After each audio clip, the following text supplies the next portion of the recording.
지난 시간에는 구할수록 더해지는 확실한 주제로 여러분과 함께 말씀을 나눴습니다. 사도 요한은 기도라고 하는 것이 우리가 원하는 것을 구하는 것이 아니라 아버지 하나님의 뜻을 구하는 것이고, 또 그렇게 왜 저와 여러분이 그분의 뜻을 구하는 기도를 했을 때 우리 하나님께서 우리의 모든 말을 다 듣는다는 말을 우리에게 강조해 주셨습니다. 예수님께서도 이 땅에 계시는 동안 자신의 뜻을 구하지 않았습니다. 철저하게 아버지의 뜻을 구하는 기도를 드렸어요. 그 대표적인 기도가 십자가에 달리시기 전날 밤에 겟세마네 동산에서 드렸던 그러한 기도이죠. 누가복음 22장 42절에 기록되어 있는데요. 아버지여, 만일 아버지의 뜻이거든 이 잔을 내게서 옮기시옵소서. 그러나 내 뜻이 아니라 아버지의 뜻이 이루어지길 원하나이다. 주님이 죽음 앞에서도 자신의 뜻을 구하지 않았습니다. 혹자는 예수님께서 이렇게 기도하신 것은 두려웠기 때문이었다라고 그렇게 주장하는 분들도 있는데, 저는 결코 동의할 수 없어요. 주님은 죽음에 대한 두려움보다 이스라엘이 버림받게 될 것을 두고 더 슬퍼하셨기 때문에 그와 같은 기도를 드리셨습니다. 그런 의미에서 저와 여러분이 기도에 관한 한 가지 알아두어야 될 중요한 사실이 있는데요. 그것이 무엇인가 하면 아버지 하나님께서 응답하시는 기도는 우리의 기도가 아니라는 거예요. 우리 예수님의 기도라는 사실입니다. 그 대표적인 기도가 마태복음 6장 9절에서 10절에 기록되어 있는데요. 우리 다 같이 한 목소리로 읽어보겠습니다. 시작. 하늘에 계신 우리 아버지여, 아버지의 이름이 거룩히 여기지게 하시고 아버지의 왕국이 오게 하시며 아버지의 뜻이 하늘에서와 같이 땅에서도 이루어지게 하옵소서. 예수님의 기도는 거룩하신 아버지 하나님의 이름으로 하늘의 왕국이 이 땅에서 이루어지는 기도였어요. 이 기도가 예수님의 기도였기 때문에 이것을 놓고 저와 여러분이 우리 예수님의 이름으로 기도하게 되면 이 기도가 응답될 때까지 아버지 하나님은 우리를 그냥 내버려 둘 수 없다라는 거예요. 왜 그럴까요? 왜 우리를 내버려 두지 못할까요? 우리 주님께서 자신의 이름으로 우리가 기도할 때, 아버지 하나님께 기도할 때 아버지 하나님과 하나가 되게 해달라고 요한복음 17장 12절을 통해서 기도를 하셨기 때문입니다. 이 기도에 대한 신비와 방향을 사람들이 바르게 이해하지 못하기 때문에 구하지 않게 되거나 혹은 자기의 정욕을 위해서 잘못된 방향으로 기도를 하게 된다라고 야고보서 4장 2절에서 4절은 우리에게 기록해서 알려주고 있어요. 자, 그렇다면 주님은 자신의 이름으로 무엇을 놓고 기도하라고 우리에게 말해 주셨어요? 자, 마태복음 6장 33절 말씀인데요. 제가 너무 자주 반복하는 구절이기 때문에 여러분들께서 너무나 잘 알고 있겠지만 사실은 너무너무나 중요하기 때문에 여러 번 반복하는 거예요. 설교 시간 때마다 거의 반복합니다. 우리가 정말 구해야 되는 게 무엇인가? 우리 다 같이 한 목소리로 마태복음 6장 33절 말씀 다 같이 읽겠습니다. 시작. 오히려 너희는 첫째로 하나님의 왕국과 그분의 의를 구하라. 그러면 그분께서 이 모든 것을 너희에게 더하시리라. 여기에서 하나님의 의라고 하는 것은 하나님의 뜻, 하나님의 명령, 그분의 의도를 얘기하는 거예요. 그분의 뜻과 명령과 의도가 무엇인가 하면 딱 두 글자로 귀결됩니다. 복음이에요. 무엇이라고요? 복음이라고요. 하나님은 오직 복음을 통해서 사람들의 생명을 살리시고 그들을 그리스도의 백성으로 삼으시고 이 땅에 하늘의 왕국을 세우시는 데 집중되어 있습니다. 그 뜻을 이루시기 위해서 교회를 세우셨어요. 그리고 그 교회들에게 복음을 명령하셨어요. 그래서 교회는 그분이 의도하는 대로 살아가야 될 복음의 책무를 지니고 있어요. 여러분 동의하십니까? 따라서 우리 하나님은 복음이 맡겨진 교회, 이 교회에 온통 집중이 되어 있는 거예요. 그리고 교회에게 기대를 하고 계세요. 그래서 저와 여러분이 옆에 있는 지체들을 위해서 그리고 목회자를 위해서 날마다 기도해야 하는 거예요. 날마다 기도해야 되는 거예요. 특별히 어느 본문에서 사도 요한은 죄로 인해 넘어진 지체들을 위해서 기도하라고 우리에게 당부하고 있습니다. 왜냐하면 죄에 걸려 넘어진 사람들이 회개하지 않으면 또 그리고 반복해서 죄를 짓게 되면 버림받을 수 있기 때문이죠. 또 그렇게 버림받게 되면 교회가 바르게 세워질 수가 없어요. 여러분들께 누차 반복해서 말씀드린 바와 같이 교회를 세운다라고 하는 것은 각 한 사람 한 사람을 세우는 거예요. 그 한 사람들이 잘 세워졌을 때 협력해서 교회가 복음을 해서 바르게 세워져 나가는 것이지, 그냥 우리끼리 모여서 모임이 됐다? 이게 아니란 말이에요. 하지만 그들 중에는 사망에 이르는 죄를 지은 사람들이 있다라고 성경 우리에게 말해주고 있습니다. 그런 죄를 지은 사람들을 위해서는 기도할 필요가 없다라고 말해주고 있어요. 성경을 보게 되면 사람은 하나님의 뜻을 위해서 나아가는 사람, 그렇지 않은 사람, 방해하는 사람들로 구분되어 있습니다. 이렇게 세 가지 유형으로 구분되어 있어요. 이 유형을 이해하게 되면 사도 요한이 왜 사망에 이르는 죄와 사망에 이르지 않는 죄를 언급했는지를 저와 여러분이 이해할 수 있게 됩니다. 그래서 오늘은 사망에 이르는 죄와 사망에 이르지 않는 죄라는 주제를 가지고 여러분과 함께 말씀을 나누기를 원합니다. 오늘 말씀을 나눌 때 저와 여러분이 기도로 형제들을 일으켜 세우고 영들을 분별할 수 있는 귀한 은혜의 시간이 되기를 간절히 소망합니다. 17절에 가서 보니까 모든 불의가 죄라고 얘기하고 있어요. 하나님의 뜻과 명령에서 벗어난 것은 전부 다 죄입니다. 우리 중에 이 사실을 모르는 사람은 없을 거예요. 맞죠? 그런데 하나님의 의도에서 벗어난 것도 죄라는 사실을 아는 사람은 그렇게 많지가 않습니다. 히브리서 4장 12절에 가서 보게 되면 분명하게 말씀이 우리의 마음의 생각과 의도를 분별한다라고 기록하고 있습니다. 따라서 저와 여러분이 기도할 때 내가 이 기도를 하나님께 어떤 의도로 드리고 있는가, 이것을 분명하게 알고 해야 된다는 거예요. 은근히 하나님을 위해서 기도하는 척 하면서 사실은 나를 위해서 기도하는 그런 의도를 우리 많이 가질 수 있거든요. 그런 실수를 자주 할 수가 있어요. 그러면서 기대하죠. 응답받기를. 하나님은 그 의도를 다 알고 계세요. 그렇기 때문에 절대 속지 않으십니다. 하나님께서는 우리의 기도가 하나님의 의도를 가지고 기도하기를 원하세요. 그렇게 기도하지 않으면 우리의 삶 속에 기도에 대한 열매가 없어요. 응답을 맺을 수가 없어요. 열매 없는 기도, 응답을 맺을 수 없는 기도, 그런 기도를 우리가 드리면서 나를 위해 기대하면서 인생을 사는 것은 정말 비참한 인생이 되고 맙니다. 그렇게 사는 사람 살게 되면은요, 껍데기만 두꺼운 갑각류 크리스천을 생산하게 만드는 그러한 결과에 도달하게 됩니다. 갑각류 크리스천들에게 나타나는 한 가지 두드러진 특징이 있어요. 디모데후서 3장 5절은 하나님에 대한 성품의 모양은 있지만 그 능력은 부인한다는 거예요. 온통 입으로만 내가 마치 하나님의 성품을 지닌 사람인 것처럼 그렇게 허세를 부리며 살게 되는데 실질적으로 손과 발은 움직이지 않아요. 정말 여러분, 성숙한 크리스천들은요, 말과 행동이 같아야 돼요. 뭐가 같아야 된다고요? 말과 행동이 같아야 돼요. 더 성숙한 그리스도인들은요, 내가 드리는 기도와 행동이 같아야 되는 거예요. 뭐가 같아야 된다고요? 내 기도와 행동이 같아야 된다고요. 기도는 형식적이면서 내가 기도를 많이 했기 때문에 내가 마치 거룩한 사람인 양, 내가 하나님의 성품을 지닌 사람인 양, 그런 위선자예요. 다시 한번 말씀드립니다. 우리의 기도가 형식에 머물러 있고 우리의 기도가 우리의 행위로 드러나지 않다면 그 사람은 갑각류 크리스찬이 될 확률이 아주 높거나 이미 갑각류 크리스찬일 확률이 높습니다. 제가 아는 사람 중에 자기의 이익을 위해서라면 정말로 사람들을 뱀처럼 모함하고 겁박하는 사람이 있어요. 저는 태어나서 그렇게 약한 사람은 거의 본 적이 없어요. 그런데 문제가 뭐냐면 복음을 전한다는 거예요. 사람들 뒤에서 막 다 손가락질하는데 복음을 전해요. 정말 마음속으로 제발 복음 좀 안 전했으면 좋겠구나, 이런 생각을 늘 가져요. 사람들에게 간증합니다.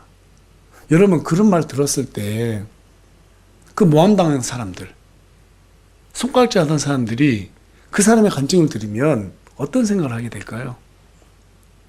야, 그런 하나님 난 안 믿겠다. 그 하나님 도대체 어떤 분이시오? 저런 사람 벌하지 않고 저런 사람 입에서 하나님 칭찬하게 만들어? 야, 하나님 정말 위선적이구나. 그런 생각 갖지 않겠어요? 몇 년 전에는 직장에서 성추행하다가 잘렸어요. 예. 이런 사람이 바로 전형적인 극강력 크리스천이에요. 16절에서 사도 요한은 형제가 사망에 이르지 아니하는 죄를 짓는 것을 보거든 그에 대해서 하나님께 간구하라고 말하고 있습니다. 또 그런데 사망에 이르는 죄를 짓는 자를 위해서는 기도하기를 권하지 않는다고 말하고 있어요. 무슨 말이에요? 교회를 다닌다고 해서 다 거룩하게 사는 것이 아니라는 거예요. 복음을 전한다고 해서 다 거룩하게 사는 사람이 아닐 수 있다는 거예요. 오히려 그들 중에는 죽음에 이를 정도로 큰 죄를 짓고 사는 사람들이 있다는 거예요. 그런데 기도하면 그 사람이 죄를 깨닫고 회개해서 용서를 받을 수 있는 사람들이 있는가 하면 반면에 기도를 해도 용서가 안 되는 죄가 있다라고 성경 우리에게 지금 말해주고 있습니다. 신약 성경에는 구원받은 사람들 중에서도요, 죄로 인해서 죽임을 당하게 되는 두 가지 사례를 기록하고 있습니다. 그 첫 번째 죄는 간음죄예요. 고린도전서 5장 1절에서 5절에 가서 보면 고린도 교회에서 한 아버지가 다른 여자를 아내로 삼았는데 그 여자를 아들이 성적으로 범하게 되는 사건을 기록하고 있습니다. 그러한 죄들은 이방인들 가운데서도 짓지 않는 그런 죄라고 사도 바울이 말하고 있어요. 그 소식을 들은 사도 바울은 그 형제를 징계하지 않은 고린도 교회를 크게 책망하게 되죠. 그러면서 그 사람의 육체를 사탄에게 내어주어서 죽게 하는 그런 그리스도의 이름으로 기도하는 장면을 우리에게 보여주고 있습니다. 왜 그렇게까지 사도 바울이 단호하게 기도를 했을까요? 그런 죄가 교회의 이름을 더럽혀서 복음의 길을 가로막을 수 있기 때문입니다. 따라서 죄로 인해서 복음이 가로막히면 그 사람은 사망에 이를 수 있다 이 말이에요. 두 번째 죄는 주의 만찬과 관련되어 있습니다. 이거 생소한데 이렇게 생각할 수 있는데요. 자, 우리 다 같이 고린도전서 11장 27절에서 30절까지의 말씀 한 목소리로 읽어보겠습니다. 시작. 그러므로 누구든지 주의 입방과 이 잔을 합당하지 않게 먹고 마시는 자는 주의 몸과 피에 대하여 죄가 있으리라. 오히려 사람의 자기를 살피고 그리한 뒤 그 빵을 먹고 그 잔을 마실지니 이는 합당하지 않게 먹고 마시는 자가 주의 몸을 분별하지 못하며 자기가 받을 정죄를 먹고 마시기 때문이라. 이런 까닭으로 너희 가운데서 많은 자들이 약하고 병들어 있으며 많은 자들이 잠들어 있도다. 여러분 무슨 말이에요? 주의 만찬을 업신여기게 되면 병들 수도 있다라는 거예요. 또 삶이 약해질 수 있다라는 거예요. 심지어는 여기에서 지금 잠들어 있다 이 말은 무슨 말이에요? 죽었다 이 말이에요. 주의 만찬을 업신여기는 것은 그리스도의 죽음을 업신여기는 것이고 그것은 곧 복음을 더럽히는 일이기 때문에 그들의 고백을 더럽히는 일이기 때문에 사도 바울이 이처럼 경고한 내용을 우리가 살펴볼 수 있게 됩니다. 혹자는 사도 요한이 말한 사망에 이르는 죄가 바로 이러한 죄들이다. 이렇게 주장하기도 합니다. 물론 이런 일들이 우리에게도 얼마든지 일어날 수 있기 때문에 정말 저와 여러분이 조심히 걸어야 됩니다. 맞죠? 정말 조심해야 돼요. 하지만 문맥상으로 살펴보게 되면 사도 요한은 영원한 생명에 대해서 얘기하다가 사망에 이르지 않는 죄와 사망에 이르는 죄를 언급하고 있기 때문에 이것은 어떤 특정 죄로 인해서 죽게 되는 육신에 대한 죽음, 그런 내용이 아니라는 것을 알 수 있어요. 영과 관련되어 있다는 것을 알 수 있습니다. 어떤 분들은 사도 요한이 말한 사망에 이르는 죄가 히브리서 6장 6절과 관련되어 있다라고 그렇게 또 주장하시는 분들도 있습니다. 그 죄가 무엇이냐면 배도라는 거예요. 배도. 그들은 다른 죄는 다 용서받을 수 있지만 그리스도를 부인하는 이러한 배도는 절대로 용서받을 수 없기 때문에 심지어는 구원을 받은 사람이라 할지라도 예수님을 배도하게 되면 그 사람은 그 구원이 취소될 수 있다라고 그렇게 주장합니다. 정말로 그럴까요? 이 부분에 대한 오해가 많기 때문에 우리 다 같이 히브리서 6장 6절 말씀 한 목소리 읽어보겠습니다. 시작. 만일 떨어져 나가면 다시 그들을 새롭게 하여 회개하는 것이 불가능하기 때문이니 그들은 자기들을 위해 하나님의 아들을 세로의 십자가에 못 박고 공개적으로 그분을 모욕하느니라. 그들은 여기에서 떨어져 나가면 영어 단어 fall away라는 이 단어를 배도라는 단어로 해석을 했어요. 사실 헬라어로 배도라는 단어는요, 아포스타제아 이렇게 그들이 보고 해석을 했는데 이 히브리서 6장 6절에는 아포스타제아라는 단어로 사용하지 않고 있고요. 길을 가다가 넘어지다라는 의미를 가지고 있는 파라피토라는 단어를 사용하고 있어요. 이 파라피토라는 단어는 성경에서는 죄에 걸려서 넘어진 사람, 타락한 사람 그런 의미로 사용되고 있습니다. 따라서 여러분 여기에서 말하는 걸려 넘어지다라고 떨어져 나가면 이 단어는 무슨 말이에요? 배도한다는 단어예요? 아니면은 죄에 걸려서 넘어졌다는 단어예요? 죄에 걸려서 넘어졌다는 단어예요. 또 뿐만 아니라 배도한다고 해서 구원이 취소되는 것도 아닙니다. 오히려 히브리서 6장 6절은 사망에 이르지 않는 죄에 해당한다고 볼 수 있어요. 사도 요한이 사망에 이르지 않는 죄를 지은 형제들 보게 되거든 그들을 위해서 기도하라고 말하고 있죠. 회개 없이 계속해서 죄를 짓게 되면 지금 6절에 히브리서 6장 6절에 기록된 바와 같이 다시는 회개에 이르지 못하고 또 뿐만 아니라 그리스도를 십자가에 세로에 못 박아서 그분을 욕되게 하는 즉 복음의 길을 가로막는 것이 되기 때문에 그들을 위해서 오히려 간구하라고 말해주고 있는 거예요. 그 정도까지 가지 않도록 너희들이 기도해줘라. 그리고 그들이 마음을 돌이켜서 우리 아버지 하나님 앞에 회개할 수 있도록 해줘야 된다. 지금 이 얘기를 하고 있는 거예요. 자, 그렇다면 사도 요한이 언급한 사망에 이르는 죄, 자, 이것이 무엇일까요? 마태복음 12장 31절에서 32절이 이 내용에 대해서 정확하게 우리에게 언급해주고 있습니다. 다시 한번 우리 다 같이 큰 목소리 읽어보겠습니다. 시작. 그러므로 내가 너에게 이르노니 온갖 종류의 죄와 신성모독은 사람들이 용서받지만 성령님을 대적하여 신성모독하는 것은 사람들이 용서받지 못하며 또 누구든지 사람의 아들을 대적하는 말을 하면 그는 용서받지만 누구든지 성령님을 대적하여 말하면 이 세상에서나 오는 세상에서나 그는 용서받지 못하리라. 사람이 용서받을 수 없는 죄가 있다면 그것은 딱 한 가지예요. 성령님을 대적하는 죄예요. 그것은 그리스도의 복음을 방해하는 죄가 되기 때문입니다. 앞서 우리가 살펴봤던 신약 성도들 중에서 죽음에 이르는 두 가지. 첫 번째는 뭐였어요? 간음죄였죠. 세상 사람들도 짓지 않은 큰 간음죄. 두 번째는 예수 그리스도의 죽음을 헛되게 만드는 주의 만찬을 경시 여기는 죄. 이 두 가지가 전부 다 어디에 연결되어 있어요? 복음과 연결되어 있어요. 복음의 근본이에요. 이것을 가로막게 만드는 그 자체가 바로 성령님을 대적하는 죄이기 때문에 죽을 수도 있다라고 우리에게 경고를 강력하게 해주고 있고 또 여기에서 말하는 사망에 이르는 죄라고 하는 것은 그리스도의 복음 그 자체를 의도적으로 방해하는 죄를 얘기하는 거예요. 여러분, 복음을 방해하는 죄. 특별히 우리 성도들은 하나님의 거룩하심으로 복음이 절대로 방해되어서는 안 되겠죠.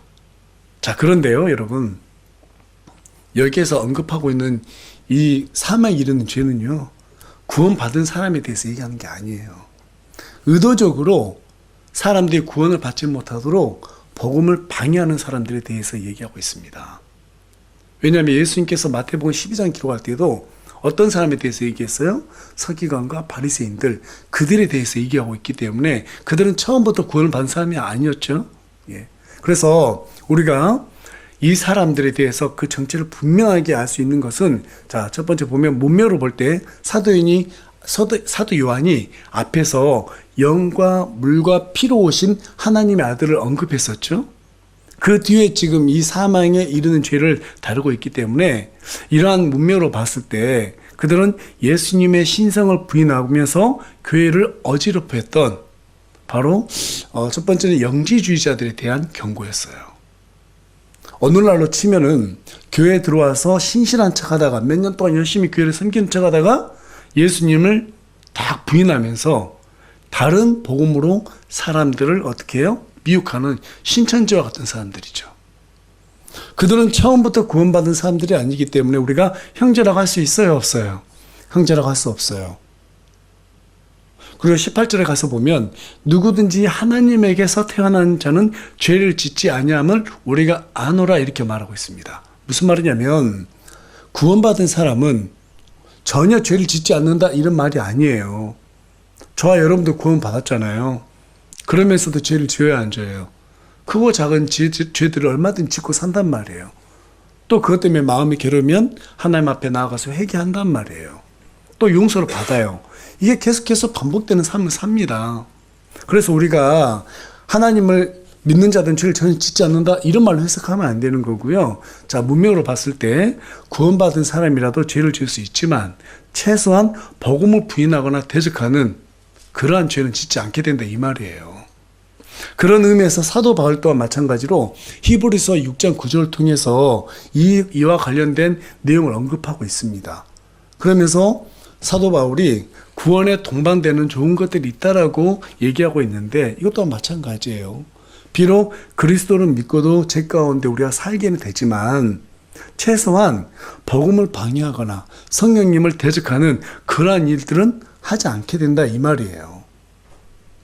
그렇다면 내가 예수님을 믿었어 구원받았다고 말하면서 정말 죄를 적나라하게 짓고 예수님을 욕되게 만들고 또 그리고 성령님을 대적하는 이런 복음을 대적하는 행위를 하는 사람들이 있을 수 있잖아요. 그러니까 그 사람을 우리의 형제로 보면 된다 안 된다? 안 된다는 거예요. 그런 사람들 우리의 형제로 취급해서 안 된다 이 말이에요. 그런 사람들 위해서 기도하지 말라는 거예요.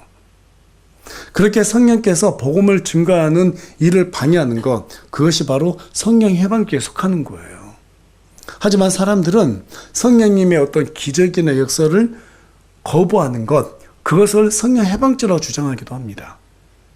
성경이 완성되기 전에는요, 우리 예수님께서 기적을 베푸셨어요. 그런데 여러분, 기적을 베푸는 이유가 뭐였다고 그랬어요?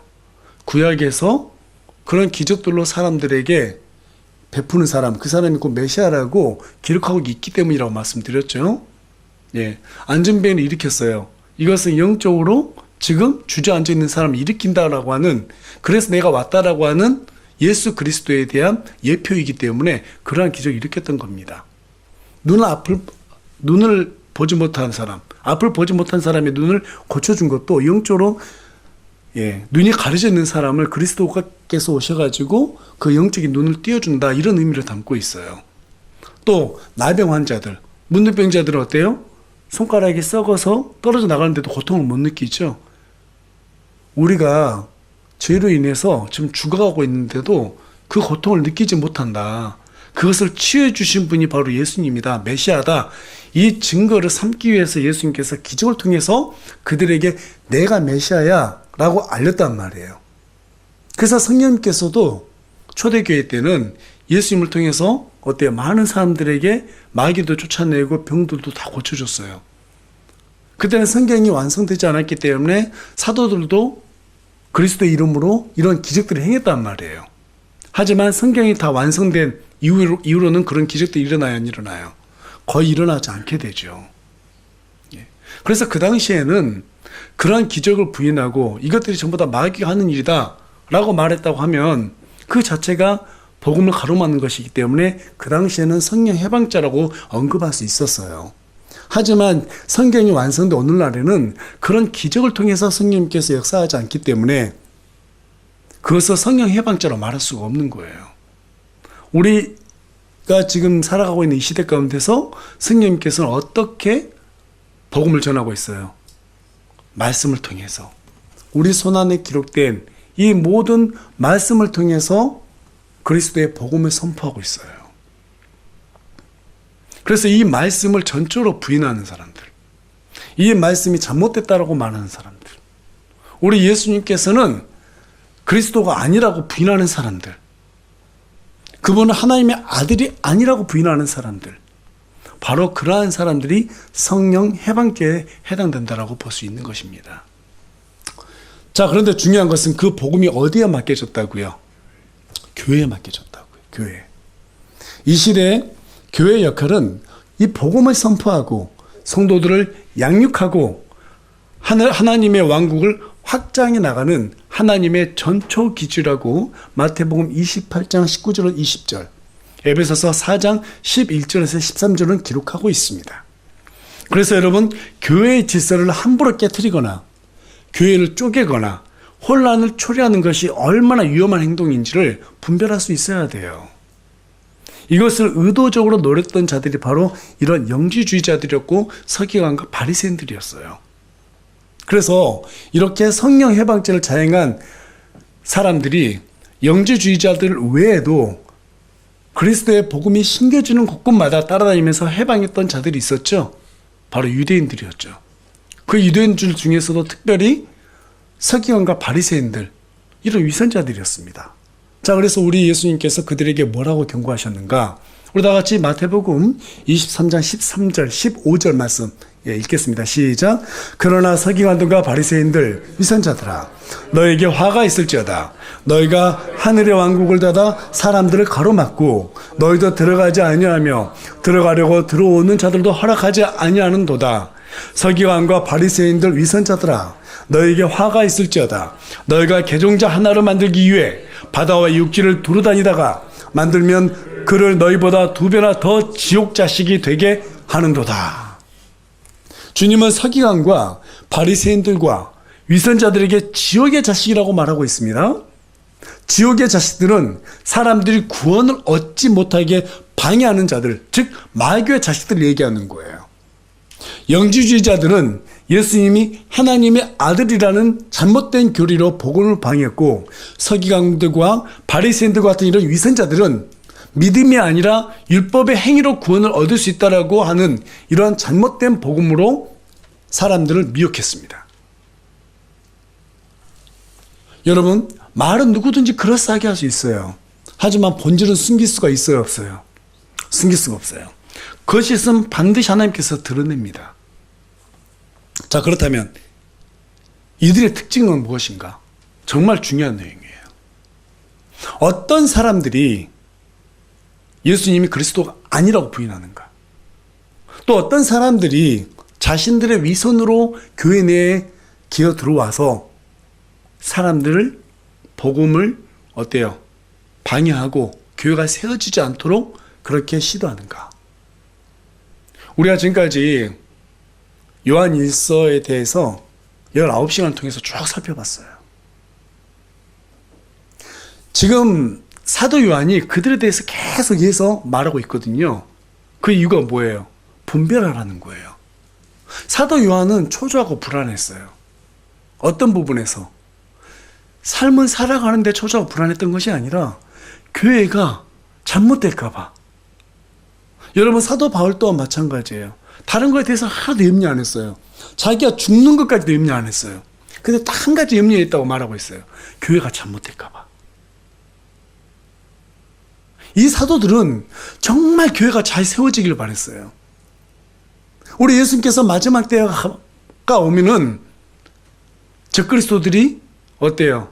거짓말로 사람들을 미혹한다고 말하고 있잖아요. 이미 사도 요한 당시에도 이런 거짓말로 사람들을 갖다 미혹하고 교회는 무너뜨리는 사람들이 너무나 많았어요. 그래서 사도 요한은 이 요한 이서를 통해서 딱 크게는 두 가지 얘기하죠. 서로 사랑해라. 하나님을 정말 사랑하는 자는 형제를 사랑할 수 있다. 형제를 사랑해야 교회가 잘 세워지기 때문에. 또 한 가지는 잘못된 그들을 분별해야 된다. 분별해야 된다. 그들은 사망에 이르는 죄를 진 사람들이다. 나중엔 그들은 반드시 그에 따른 심판을 받게 될 것이다. 형제들 중에서는 잘못된 죄를 지을 수 있다. 그들에 대해서 계속 너희들이 기도하며 권면해라. 그리고 그들이 잘못된 길로 더 이상 가지 않도록 해야 된다. 그러나 이렇게 사망에 이르는 죄를 이미 가지고 있는 사람들, 그들은 이미 버림받은 사람들이기 때문에 기도할 필요가 없어. 그들이 누군지 이제 내가 알려줄게 라고 오늘 본문을 통해서 우리가 알려주고 있는 거예요. 그러자면 우리는 오늘 본문만 우리가 쭉 볼 것이 아니라 조금 더 넓게 우리가 지금까지 쭉 살펴봤던 요한 이서 내용을 한 번씩 더 점검해 볼 필요가 있어요. 과연 그런 사람들이 어떤 사람입니까? 꼭 영지주의자들, 이런 서기관들과 바리새인들, 그런 사람 외에도 이 시대에도 신천지와 같은 이단들 있죠. 잘못된 뭐 하나님의 교회니 이런 사이비 이단들이 너무나 많기 때문에 이 시대는 더 많기 때문에 저와 여러분이 조금 더 자세하게 그들의 특징들에 대해서 살펴봐야 될 텐데요. 여러분, 복음을 전하는 사람들의 특징이 변하지 않는 것처럼 마귀의 자식들의 특징도 변하지 않아요. 자, 그런 의미에서 그들의 특징은 무엇인가? 요한일서 1장 10절에 가서 보니까 그들은 자신들에게 죄가 없다고 주장한다는 거예요. 그래서 그들은 회개할 필요가 없다라고 말하는 거죠. 어느 날 구원받을처럼. 2장 4절에 가서 보니까 자신들이 그리스도를 안다고 말하면서도 그분의 명령을 지키지 않는다고 말하고 있습니다. 내가 예수님 알아. 그런데 하나님의 명령들은 깡그리 무시하고 지키지 않는다는 거예요. 또 요한일서 2장 9절하고 11절에 가서 보니까 형제들을 미워한다는 거예요. 그리고 어둠 속, 다시 말해서 죄를 반복해서 짓는다고 말하고 있습니다. 즉 육신의 정욕과 안목의 정욕과 인생의 자랑을, 즉 세상을 사랑하는 사람들이라고 말하고 있어요. 앞에서 여러분들께 말씀드렸다시피 우리의 입과 행동이 다르면 이건 문제가 있다고 그랬잖아요. 일단 그런 사람들은 한번 걸러야 된다 이 말이에요. 또 요한일서 3장 6절과 12절, 4장 20절은 가인과 같이 사악한 죄를 짓고 형제를 미워하게 만드는 사람들이라는 거예요. 또 미워하는 자들이라는 거예요. 그리고 결정적으로 그들은 예수님의 신성을 부인하는 자들이라고 요한일서 5장 10절은 우리에게 알려주고 있습니다. 따라서 사도 요한은 교회에서 이런 사람들이 죄를 짓는 것을 보거든 그들은 구원을 받은 사람이 아니라고 간주하고 그들을 위해서 굳이 기도하라고 권하지 않는 거예요. 오히려 기도하지 말라는 거예요. 자, 그렇다면 그들은 무엇을 얻기 위해서 이와 같은 일들을 하는가? 도대체 무엇을 위해서 이렇게 복음을 방해하는가? 계속해서 우리 마태복음 23장 17절에서 19절 말씀도 한 목소리 읽겠습니다. 시작. 너희 눈먼 안내자들아, 너희에게 화가 있을지어다. 너희가 이르되 누구든지 성전을 두고 맹세하면 그것은 아무것도 아니지만 누구든지 성전에 금을 두고 맹세하면 그는 빚진 자라 하는도다. 너희 어리석고 눈먼 자들아, 어느 것이 더 크냐? 금이냐 금을 거룩히 구별하는 성전이냐? 또 너희가 이르되 누구든지 제단을 두고 맹세하면 그것은 아무것도 아니지만 누구든지 그 위에 예물을 두고 맹세하면 그는 책임이 있다 하는도다. 너희 어리석고 눈먼 자들아, 어느 것이 더 크냐? 예물이냐 예물을 거룩히 구별하는 제단이냐? 여기에서 안내자들은 서기관과 바리새인들 중에서도 율법을 가르치는 랍비 제사장 율법 박사들, 이러한 사람들이었어요. 그들은 사람들의 돈을 갈취하기 위해서 그리스도의 복음을 방해했던 그런 사람들이었습니다. 그래서 사도 바울을 그렇게 미워했던 거예요. 사람들이 떠나가면 어떻게 돼요? 재물을 줄잖아요. 그래서 그렇게 방해했던 겁니다. 그들은 성전이나 제단에 맹세하는 것은 뭐 지키지 않아도 되지만 헌금하겠다? 이것은 반드시 지켜야 된다라고 그렇게 가르쳤고 그 재물들을 자신들이 관리하면서 착복했습니다. 오늘날로 치면 복음보다 헌금을 더 강조하는 사꾼 목사들이죠. 오늘날 그런 사람들이 얼마나 많습니까? 성도 한 사람 한 사람을 구원의 대상, 성장에서 그리스도의 제자라고 하는 대상으로 삼지 않고 전부 다 돈으로 생각하는 거예요. 얼마짜리. 제가요, 그런 사람을 겪어봤는데 정말 크게 상처받게 돼 있습니다. 지금은 그 교회가 다 무너졌어요. 저는 제가 살아가면서 그런 사람들 안 만날 줄 알았어요. 나는 예외일 줄 알았어요. 정말 그런 사꾼 목사들, 이런 사람들은 처음부터 구원받은 사람들이 아니에요. 양심이 하인 맞은 사람들이고요. 하나님을 두려워하지 않습니다. 기본적으로 우리가 하나님을 믿는다고 하면 우리 마음속에 두려움이 있어요, 없어요? 있어요. 두려움이 있어요. 죄에 대한 두려움도 있단 말이에요. 양심에 대한 두려움이 반드시 있어요. 그런데 그런 사람들은 전혀 두려움이 없더라고요. 두려움이 없어요. 그들의 입에서는 주님을 언급하지만 실제적으로 그들이 말하는 주인, 그 주님은 돈이에요. 우리가 생각하는 그런 주님이 아니에요. 그들은 돈의 신 만몬을 섬기는 우상 숭배자들입니다. 골로새서 3장 5절에 가서 보면 탐욕은 우상 숭배라고 우리에게 말해주고 있어요. 탐욕 때문에 우상 숭배의 길로 빠지게 된다는 거예요. 왜 사람들이 그 사건 목사들의 말을 듣습니까? 왜 들어요? 왜 기복주의라고 하는 그런 잘못된 복음에 빠져들어가지고 그런 교회들에 가서 사람들이 속고 상처를 받습니까? 누구 탓할 게 아니에요. 자신들이 탐욕을 가지고 있기 때문에 그런 말들이 앞뒤가 안 맞음에도 불구하고 믿고 싶기 때문에 믿는 거예요. 여러분, 믿고 싶기 때문에 믿는 것은 믿음이 아닙니다. 성경이 말하는 믿음은 너희들이 믿고 싶은 것을 믿는 게 믿음이라고 말하지 않고 있어요. 하나님의 약속을 믿는 게 믿음이에요. 여러분, 믿으세요? 오늘날 사람들은 내 탐욕을 채우기 위해서 믿고 싶은 것을 믿기 위해서 교회로 달려가고 있어요. 오늘날 교회들이 기복주의를 왜 외친지 아세요? 그거 외치지 않으면 교회가 붕하지 않으니까요. 그걸 외쳐야 헌금이 더 걷어지니까요.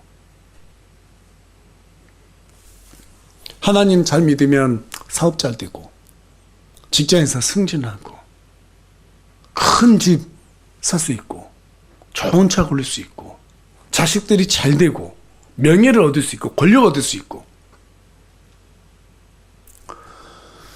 그렇게 주장하는 것은 전부 다 미신입니다, 여러분. 예수님을 이용하는 미신이에요. 이 미신이 어디에서 나왔어요? 탐욕이라고 하는 우상숭배에서 나온 거예요.